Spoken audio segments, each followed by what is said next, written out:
जैसे इस्लाम के अंदर कुरान की अहमियत होती है, इसी तरह किसी भी मुल्क में कॉन्स्टिट्यूशन की किताब की अहमियत होती है। उसको वायलेट नहीं करना चाहिए। कॉन्स्टिट्यूशन में ऐसी प्रोविजन मौजूद नहीं है जहां पर सो मोटो पावर सुप्रीम कोर्ट को दिए गए हों। इफ्तिखार मोहम्मद चौधरी उन्होंने इस पावर को यूज करना शुरू कर दिया। एक आर्टिकल को कर्ब करने के लिए एक्ट ऑफ पार्लियामेंट ले आए, ऐसा नहीं हो सकता। सुप्रीम कोर्ट के पास ये पावर्स हैं कि किसी भी एक्ट ऑफ पार्लियामेंट को अनकॉन्स्टिट्यूशनल देकर स्ट्राइक डाउन कर दे। काजी फायज ईसा साहब को कर्ब करने के लिए ये कानून लेकर आ रहे हैं, तो वो जब चीफ जस्टिस बनेंगे एक्ट को ही उड़ा देंगे। इदारों की लिमिट होनी चाहिए। सो मोटो पावर्स कैसे यूज करने हैं, कहां यूज करने और कब यूज करने हैं, ये डिफाइंड होना चाहिए। पहले आर्मी और एस्टेब्लिशमेंट कंट्रोल करके बैठी हुई है मुल्क को, अब क्या मुल्क उस तरफ तो नहीं जा रहा जहां पे जुडिशरी कंट्रोल करके बैठेगी जुडिशियल एक्टिविज्म के थ्रू।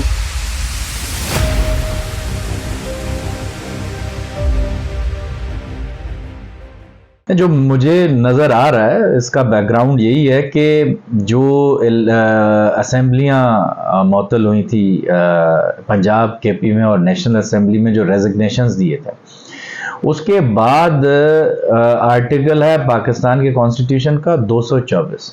उसमें ये प्रोवाइडेड है कि आप जब डिसॉल्व हो असेंबलीज तो 90 दिन के अंदर आपने इलेक्शन कराने हैं। अब ये कॉन्स्टिट्यूशनल आर्टिकल है। कॉन्स्टिट्यूशनल आर्टिकल को समझना बहुत इंपॉर्टेंट है कि सबसे ज़्यादा अहम आपके लीगल जस्टिस सिस्टम में कॉन्स्टिट्यूशन है। कॉन्स्टिट्यूशन के ऊपर और कोई बात नहीं है। जैसे इस्लाम के अंदर कुरान की अहमियत होती है, इसी तरह किसी भी मुल्क में कानून में उनके कॉन्स्टिट्यूशन की किताब की अहमियत होती है। तो उसको वायलेट नहीं करना चाहिए। उसको वायलेट जहाँ पे किया जाता है वहाँ पे कोर्ट्स तहर्रुक में आती हैं। तो ये हुआ है कि इलेक्शन कमीशन ने बोल दिया कि हम नहीं करा सकते, हमारे पास इतनी फंडिंग नहीं है। तो वो फिर सुप्रीम कोर्ट उस पर बड़ी एक्टिव हो गई और उन्होंने कहा कि ऐसे कैसे कॉन्स्टिट्यूशन की वायलेशन हमारे होते हुए हो। उन्होंने फिर उस पर सोमोटो लिया।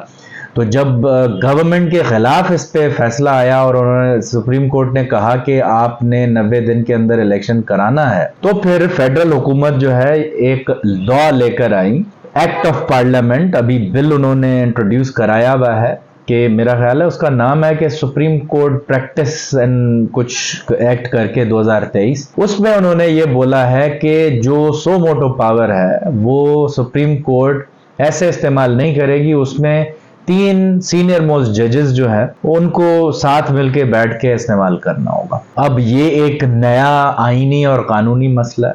देखिए, सबसे पहले तो ये समझना पड़ेगा कि ये जो सो मोटो पावर है जिसके तहत ये कोर्ट ने, सुप्रीम कोर्ट ने खुद ही अज़खुद नोटिस लेकर फैसला दिया है, इन द फर्स्ट इंस्टेंस क्या इसकी प्रोविजन मौजूद है?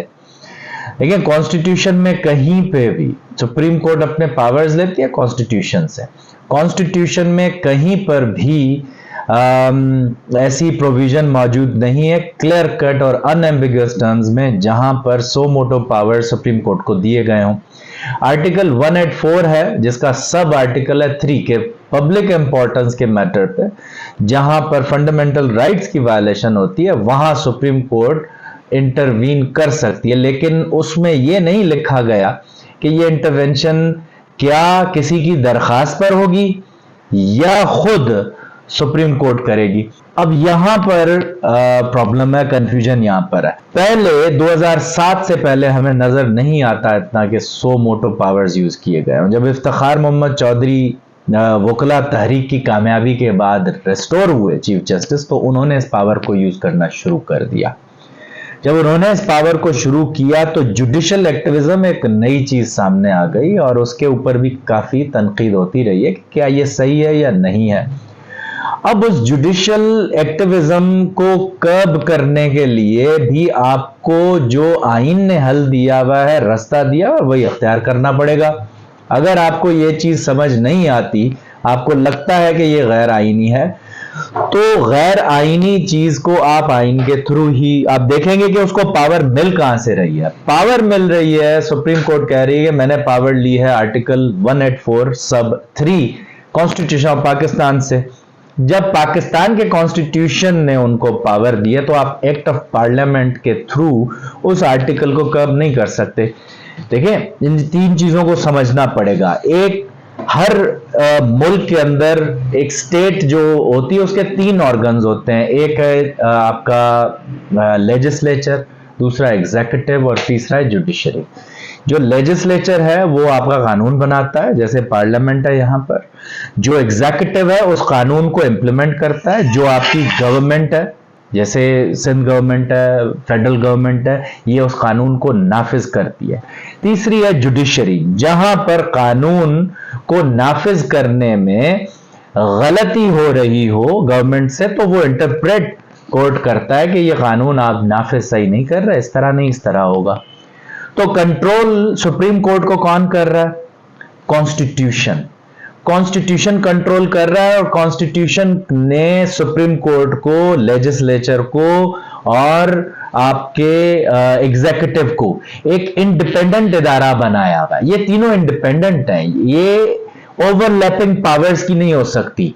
ये एग्जीक्यूटिव या लेजिस्लेचर जुडिशरी के या जुडिशरी उनके मुदाखलात नहीं हो सकती। है जब नहीं हो सकती तो फिर एक तरीका बचता है। अगर सुप्रीम कोर्ट के पावर्स को कर्ब करना है तो एक तरीका है, वो तरीका है कॉन्स्टिट्यूशन में तरमीम। कॉन्स्टिट्यूशन में तरमीम आए तो वहां पर आप आर्टिकल 1843 को ज्यादा डिफाइन कर सकते हैं।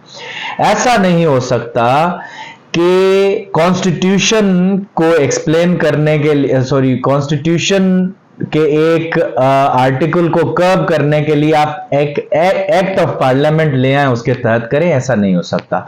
क्यों? क्योंकि सबसे आला और जो हाईएस्ट लेवल ऑफ लेजिस्लेशन है वो आपकी है कॉन्स्टिट्यूशन, वो सबसे ऊपर आता है। उसके बाद आता है एक्ट ऑफ पार्लियामेंट, उसके बाद रूल्स और उसके बाद नोटिफिकेशंस। ये है आपकी हायरार्की। अब ऐसा नहीं हो सकता कि एक जनरल सेक्रेटरी प्रेसिडेंट को निकाल दे टीम में से, ऐसा नहीं हो सकता ना। इसी तरह आपका जो कॉन्स्टिट्यूशन है उसको खारिज एक्ट ऑफ पार्लियामेंट नहीं कर सकते, क्योंकि एक्ट ऑफ पार्लियामेंट कॉन्स्टिट्यूशन से नीचे है।